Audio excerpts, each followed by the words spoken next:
वाद खे रद्द करे छॾियो आहे। जुमे ॾींहुं हड़ताल ऐं एहतिजाज जो ऐलान कयो वियो आहे।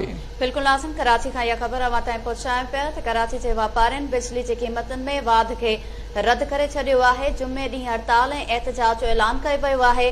वापारी बिरादरी पारां जुमे ॾींहुं मार्केटुनि समेत समूरो कारोबार बंदि करण जो ऐलान कयो आहे।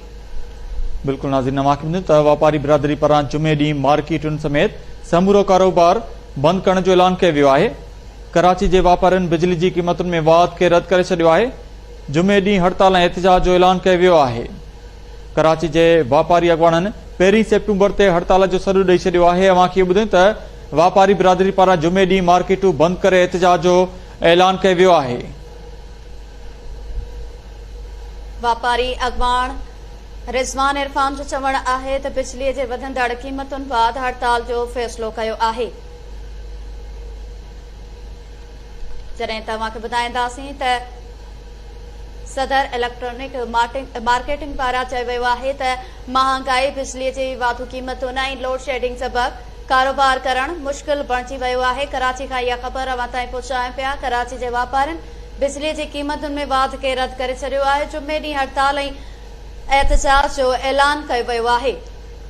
बिल्कुल नाज़रीन, अवांखे अहम ख़बर ॾिनी त कराची जे वापारियुनि बिजली जी क़ीमतुनि में वाध खे रद्द करे छॾियो आहे। जुमे ॾींहुं हड़ताल ऐं एहतिजाज जो ऐलान कयो वियो आहे।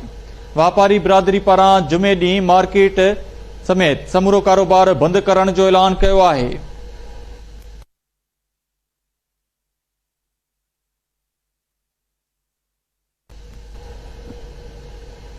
कराची जे वापारी अॻवाननि 1 सेप्टेम्बर ते हड़ताल जो सॾु ॾेई छॾियो आहे। इन हवाले सां वधीक तफ़सीलनि लाइ असां लाइन ते मौजूदु आहे अल्ताफ़ चन्ना। जी अल्ताफ़, अपडेट कजो।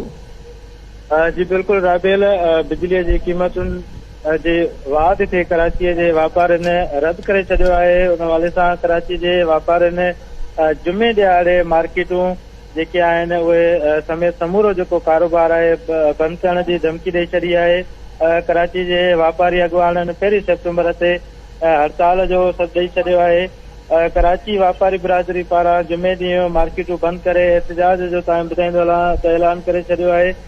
जेको वापारी बिरादरी अॻवान आहे रिज़वान इरफान, हुनजो चवणु आहे त बिजलीअ जी वधंदड़ क़ीमतुनि बाद हड़ताल जो फ़ैसिलो कयो वियो आहे। महांगाई सबबि क़ीमतुनि में वाध ऐं लोड शेडिंग सबबि कारोबार करणु ॾाढो मुश्किल बणिजी वियो आहे। उन हवाले सां वापारी अॻवान शर्जील गोपलाणी जो बि चवणु आहे त गुज़िरियल 24 तारीख़ खां टिम्बर मार्केट जी जेका बिजली आहे उहा के इलेक्ट्रिक पारां जेको आहे उहा काटी वई आहे। केतिरा ई भेरा शिकायतूं करण बावजूदि हिन वक़्त ताईं जेका बिजली आहे उहा बहाल न थी सघी आहे। टिम्बर मार्केट जा जेके दुकान आहिनि ऐं जेके घर में जेके घर आहिनि, फ्लैट आहिनि, उन्हनि जी बि बिजली काटी वई आहे। उन हवाले सां जुमे ते जेको आहे सो समूरे सिंध समेत उन्हनि चयो त मुल्क गिर जेको आहे सो उहा हड़ताल जो ऐलान कयूं था। के इलेक्ट्रिक जेका आहे उनजो उन्हनि मुतालबो कयो आहे त जेको लाइसेंस आहे उहो फौरी तौर ते रद्द कयो वञे ऐं जेको लोड शेडिंग आहे उहा ख़तमु करे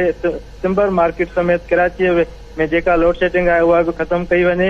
ऐं जेके कुझु ॾींहं अॻु तव्हां ॿुधाईंदो हलां त शर्जील गोपलाणी जेको वापारी अॻवान आहे हुन ते के इलेक्ट्रिक पारां केस बि दाख़िल कयो वियो हो।